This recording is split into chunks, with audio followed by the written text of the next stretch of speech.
Good morning. Stock 2020 में आप सबका स्वागत है। मैं हूं आशीष वर्मा और ये मैच मेरे साथ खेलेंगे नीरज बाजपेयी। नीरज जी हाय, गुड मॉर्निंग। सबसे पहले देख लेते हैं किस तरह की पिच है। हफ्ते का पहला ट्रेडिंग सेशन और फ्राइडे को अमेरिकन मार्केट फ्लैट से हल्के हरे निशान में कामकाज करते हुए नजर आए थे।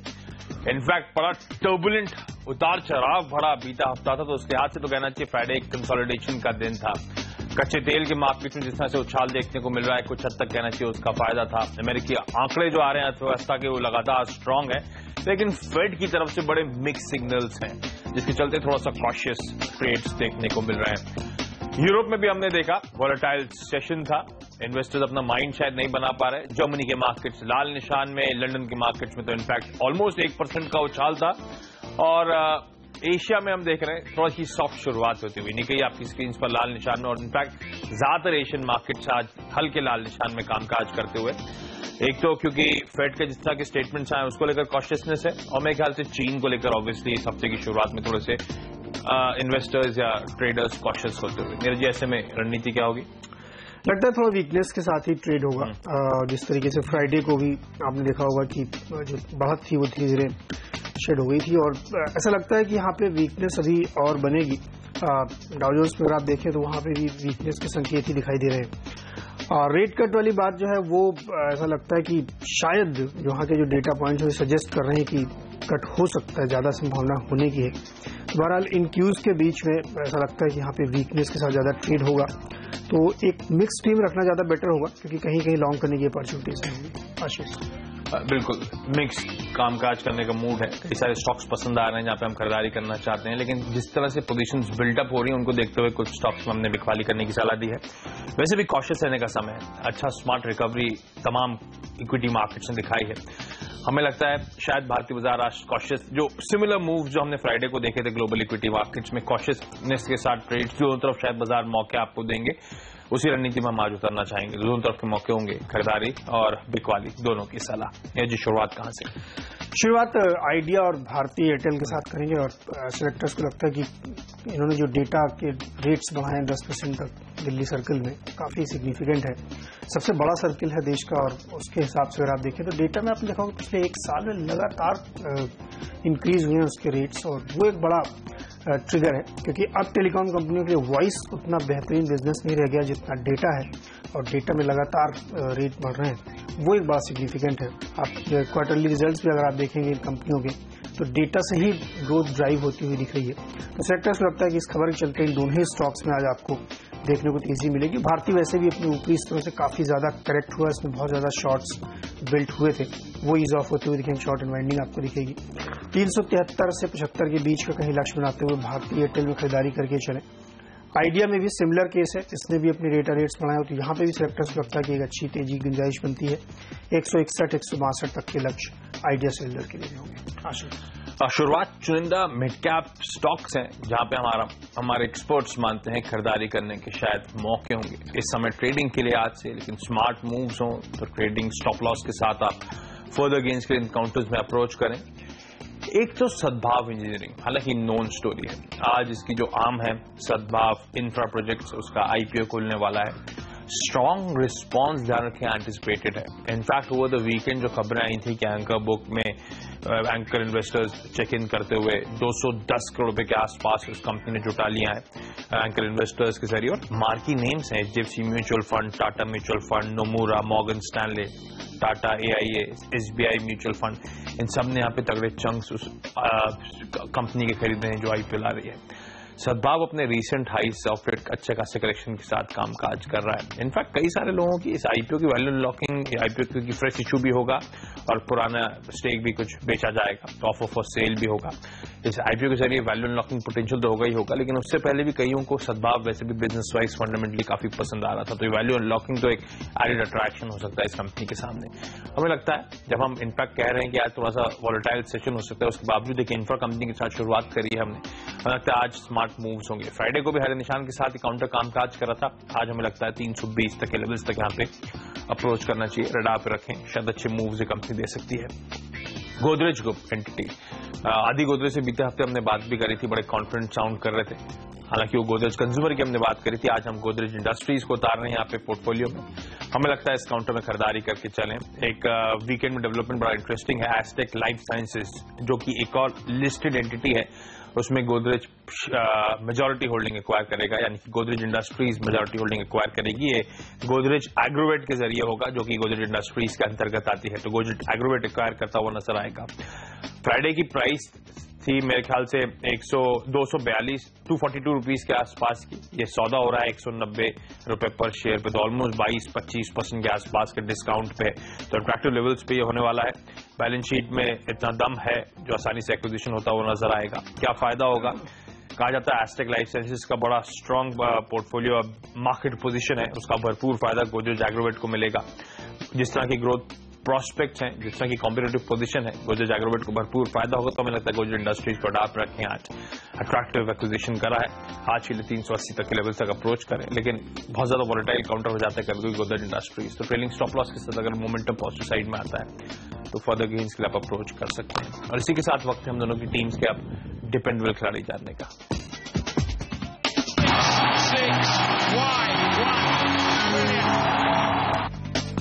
एक वैल्यू पिक है गोदरेज कंज्यूमर, सिलेक्टर्स इसको सिलेक्ट कर रहे हैं, उनका मानना है कि इसमें खरीदारी करके चलना चाहिए। ट्रू टर्म्स में देखें तो भारत की एकमात्र इंडियन एमएनसी आप इसको कह सकते हैं जिसका 70% रेवेन्यू ग्लोबल मार्केट से आता है और हेयर केयर के तमाम मार्केट्स में लीडिंग कंपनी है।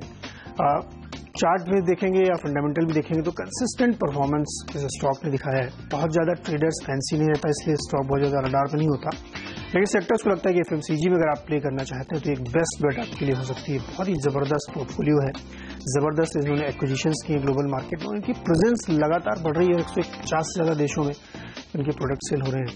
सेक्टर्स को लगता है कि एक वैल्यू पिक है और ऐसे मार्केट में जहां वीकनेस दिख रही है, जहां बहुत डाउन साइड की गुंजाइश है, वहां पे आपको ये चुनिंदा स्टॉक्स पोर्टफोलियो के लिए भी चुनने चाहिए और वैसे भी खरीदारी के लिए बेस्ट रहते हैं। तो सेक्टर्स लगता है गोदरेज कंज्यूमर एक डेफिनेटली अच्छा स्टॉक आपके लिए हो सकता है। 1330-35 के लक्ष्य के साथ इसमें खरीदारी करें, 1295 पे स्टॉप लॉस रखें। आपको याद होगा बीते हफ्ते हमने हाईलाइट करा था कि कई सारे स्टॉक्स हैं जहां पे हमें लगता है निबलिंग करने के, यानी कि हल्की हल्की खरीदारी करने के मौके हैं।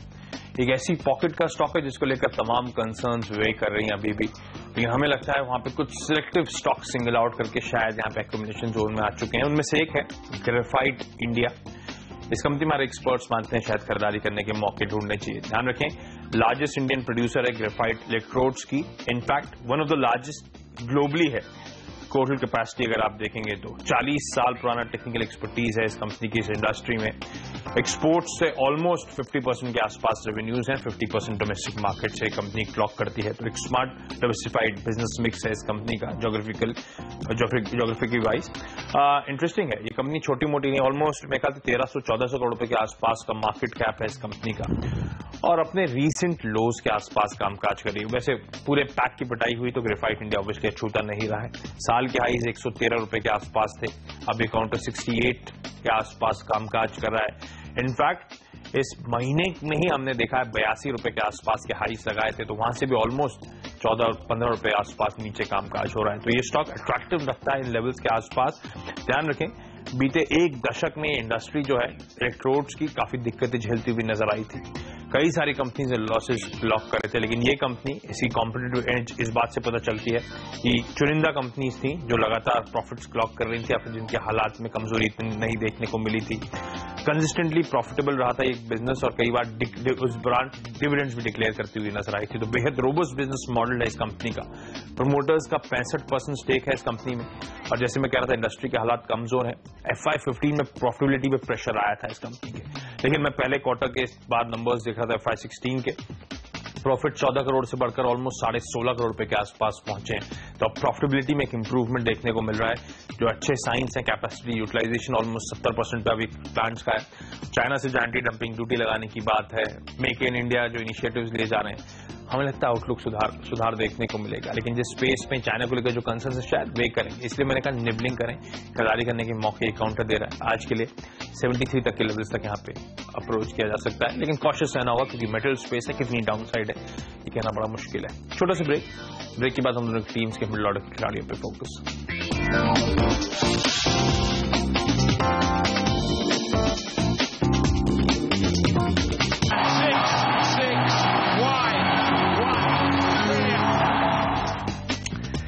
चलिए, मिडिल ऑर्डर में वेदांता पहला स्टॉक होगा जहां शॉर्ट करने की सलाह सेलेक्टर्स दे रहे हैं। उनका मानना है कि वीकनेस चूंकि हम एक्सपेक्ट कर रहे हैं, तो जिन स्टॉक्स में फ्राइडे को अच्छी रैली देखने को मिली थी वहां पे थोड़ी कमजोरी आज फिर से देखने को मिल सकती है। वोलेटाइल मार्केट रहेगा।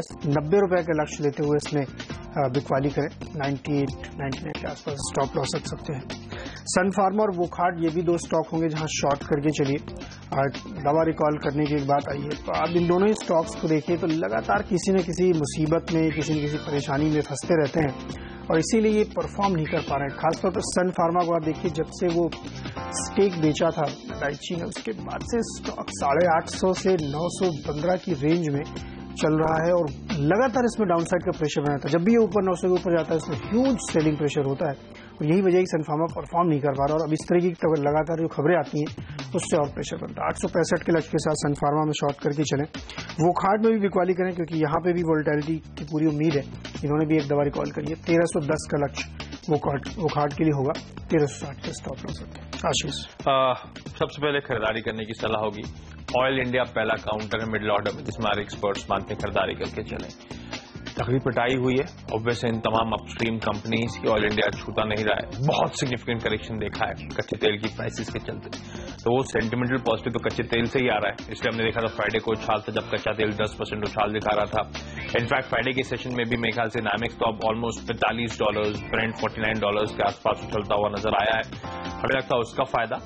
और दूसरी ज्यादा इंपॉर्टेंट बात ऑयल इंडिया को लेकर, एक तो प्रेशर कच्चे तेल का था, दूसरा प्रेशर था वो सरकार जो डाइवेस्टमेंट या विनिवेश करने की योजना बना रही थी, अतिरिक्त स्टेक जो बेचने की योजना बना रही थी। अब खबरें आ रही हैं कि सरकार उस फैसले को ऑयल इंडिया के फ्रंट पे टालती हुई शायद नजर आए। अगर ऐसा होता है तो शायद यहाँ पे वापस एक्यूमुलेशन, वापस एक शार्प और स्ट्रांग रिबाउंड काउंटर दिखा सकता है। रडार पे रखें। आज भी हमें लगता है स्मार्ट मूव्स ऑलमोस्ट 485 तक के लेवल्स तक यहाँ पे अप्रोच करें। इंटरेस्टिंगली फार्मास्यूटिकल भी हमारे रडार पे है, लेकिन एक मिक्स स्ट्रैटेजी है। और विंड्रो फार्मा हमारे एक्सपर्ट्स मानते हैं रीसेंट करेक्शन के बाद खरीदारी करने की सलाह है। एक तो बड़े मार्की नेम्स इस कंपनी में चेक इन कर रहे हैं लगातार। सरप्राइज हमारे लिए पिछले 1-2 साल में जिस तरह की बेहद स्मार्ट मोमेंटम इस काउंटर ने दिखाया है। यूएस एफडीए से कोई अप्रूवल की खबर भी आई थी ओवर द वीकेंड, तो उसका एडेड फायदा मिलता हुआ नजर आएगा। फार्मास्यूटिकल्स में सिलेक्टिव होने की शायद इस समय जरूरत होगी। हमें लगता है ऑरबिंदो फार्मा में खरीदारी करें। 775 तक के लेवल तक अप्रोच किया जा सकता है। हमने कहा था सिलेक्टिव और थोड़ी सी डिफरेंट रणनीति। ग्लेनमार्क फार्मास्यूटिकल एक ऐसा काउंटर हमारे एक्सपर्ट्स मानते हैं बिकवाली करें। हालांकि जब से वो स्टेक बेचा है, पैसा इन्फ्यूजन हुआ है, बड़ी अच्छी खबरें आई इस कंपनी को लेकर, स्ट्रांग मोमेंटम पिकअप हुआ है। अट्रैक्टिव अभी भी एक काउंटर लगता है। अगर पिटाई होती है तो शायद खरीदारी करने के मौके होंगे, लेकिन इस समय जिस तरह की पोजीशंस बिल्डअप हो रही हैं, वो इंडिकेशन दे रहा है कि लोग शायद यहाँ पे पोजीशंस हल्की अभी भी करना चाहेंगे। 1145 तक के लेवल तक अप्रोच करें एक स्ट्रिक्ट स्टॉप लॉस के साथ। अगर शुरुआती ट्रेड्स में वीकनेस नजर आती तभी ग्लेनमार्क फार्मा को बिकवाली करें। अदरवाइज ये स्ट्रांग हैंड्स में काउंटर और स्ट्रांग मोमेंटम ऑफ डिलीवर कर रहा है, तो थोड़ा कॉशियस होकर यहाँ पे इस काउंटर को ट्रेड करना होगा। इसी के साथ वक्त चला हम दोनों की टीम्स के अब फ्री हिट खिलाड़ी जानने का। रूबी वेल्स सेलेक्टर्स को लगता है कि यहाँ पे फ्री हिट के लिए फिट बैठता है और यहाँ पे खरीदारी करके चलिए। और लेटेस्ट ट्रिगर्स में ये कि 31 आज एक बोर्ड बैठा है जिसमें बोनस इश्यू पे विचार किया जाना, तो ये एक तो ट्रिगर हो गई। दूसरा सेक्टर्स को ऐसा लगता है कि तमाम सारे जो टेक्सटाइल प्ले थे मुंबई बेस्ड, उनमें बहुत सारे रियल एस्टेट के प्ले हैं। दादर में इनकी एक बड़ी मिल है। सेक्टर्स को लगता है कि वहाँ पे एक नजर रखनी चाहिए। शायद वैल्यू लॉकिंग आज नहीं तो कल होती है उसमें दिखेगी। वैसे देखा होगा आपने कि मुंबई बेस्ड जो रियल एस्टेट कंपनीज है उसमें बॉटम के संकेत दिख रहे हैं। इसका इंडिकेशन इसलिए माना जा सकता है कि पिरामल रियल्टी में जिस तरीके से 2 ट्रेंच में बड़े इक्विटी प्लेयर्स ने, प्राइवेट इक्विटी ने कैपिटल इन्फ्यूजन किया है, वो संकेत दे रहा है कहीं ना कहीं रियल एस्टेट में बॉटम बनता हुआ दिख रहा है। तो ऐसे तमाम सारे प्लेयर, बॉम्बे डाइंग भी इसी कैटेगरी में डेफिनेटली आता है, तो तमाम सारे स्टॉक्स में नजर रखिए। और आज इसमें जो लेटेस्ट फिगर है उसकी वजह से लगता है तेज रैली बन सकती है। 450 के लक्ष्य के साथ रूबी वेल्स खरीदारी करके चले। 412 पे स्टॉप लॉस सकते हैं। जिलेट इंडिया, एक तो आज बाजार थोड़ा सा कॉशियस है ही हम, तो चुनिंदा एमएनसी कंपनीज या अच्छी फंडामेंटल्स वाली कंपनीज पे फोकस कर रहे हैं। हम सब वैसे जानते हैं, लेकिन क्विकली रिफ्रेश कर दूं। एक एफएमसीजी कंपनी जिलेट इंडिया, ये कंपनी जिस तरह के ब्रांड्स हैं शायद हमने इस्तेमाल करें या फिर हम भली बात की उस कंपनी के ब्रांड्स के बारे में जानते हैं। एक तो जिलेट ही है, एक मार्क्ड ब्रांड नेम है। ओरल बी, ड्यूरासेल, ये सब इस कंपनी के ही डिफरेंट ब्रांड्स हैं। हाई क्वालिटी और वैल्यू एडेड प्रोडक्ट्स के लिए कंपनी वैसे ही जानी जाती है। और जिन ब्रांड्स का नाम लिया है आप जानते हैं अपने अपने स्पेस में किस तरह की क्वालिटी और किस तरह के नीश या प्रीमियम कैटेगराइजेशन के प्रोडक्ट्स हैं। इसी का फायदा लगातार और क्वार्टरली मोमेंटम में मिल रहा है। मेरे ख्याल से जो Q1 के नंबर्स आए इस कंपनी के, बिक्री में ऑलमोस्ट 13-14% के आसपास का जंप था, लेकिन हाईलाइट प्रॉफिटेबिलिटी के नंबर्स हैं और उसमें वो प्रीमियमाइजेशन जो है इस कंपनी के प्रोडक्ट्स का वाइडली एक्सेप्टेड है। इस मार्केट में भी वो दिखाता है जिस तरह के नंबर्स आए प्रॉफिटेबिलिटी के फ्रंट पे। इस कंपनी ने अपने ड्यूरासेल डिस्ट्रीब्यूशन का एक डिसकंटिन्यूएशन करा था, तो उसे वन टाइम को एडजस्टमेंट कर दूं तो भी बड़े स्ट्रॉन्ग प्रॉफिटेबिलिटी के नंबर्स हैं, तो मैं एडजस्टेड ही आपको बताऊंगा बेहतर नंबर्स होंगे। वो 51 करोड़ से मुनाफा बढ़कर 116 करोड़ रुपए पे इस कंपनी का पहुंचा है, यानी कि ऑलमोस्ट 127% का एक तगड़ा जंप आता हुआ। इनफैक्ट ग्रोथ अक्रॉस सेगमेंट्स है, तो grooming sales 13%, oral care 13%, portable power जो ड्यूरासेल वगैरह की मैं बात कर रहा था 16% के आसपास का जंप है। क्रॉस सेगमेंट्स बेहद रोबस्ट परफॉर्मेंस ये कंपनी डिलीवर कर रही है। बाजार की पिटाई में ऑफ हाइज इस समय कामकाज कर रही है। हमें लगता है आज रेटिंग सेशन में हम कॉन्फिडेंट है कि शायद ये काउंटर 5000 के बियॉन्ड जाता हुआ नजर आएगा। वैसे भी एक्यूमुलेशन जोन में हमेशा किसी भी करेक्शन में ऐसे काउंटर्स रहते हैं, तो खरीदारी पर फोकस करें। आज का फ्री हिट खिलाड़ी एक हाई टिकट साइज काउंटर है, खरीदारी करने की सलाह। छोटा सा ब्रेक के बाद हम दोनों की टीम्स के आखिरी के 3 खिलाड़ियों पर फोकस।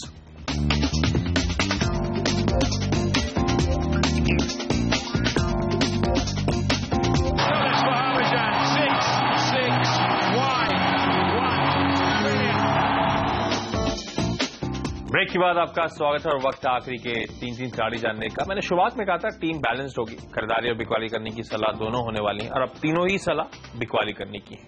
कॉशियस रहें, लगे कमजोरी है। मैं सिर्फ इस बेसिस पे कह रहा हूं जिस तरह की पोजीशन बिल्डअप हो रही है वो इंडिकेट कर रहा है कि ये स्टॉक्स आने वाले समय में वीक होंगे। इसी लॉजिक से आपको याद होगा अजंता फार्मा पूरे सीरीज में हमने देखा मोमेंटम वही इंटैक्ट रहा, लेकिन फाइनली वो सीरीज में क्रैक हुआ क्योंकि पोजीशन इंडिकेट करने की टाइम करना मुश्किल बात होती है। इंडसइंड बैंक बिकवाली करने की सलाह 827 तक के लेवल से अप्रोच करें।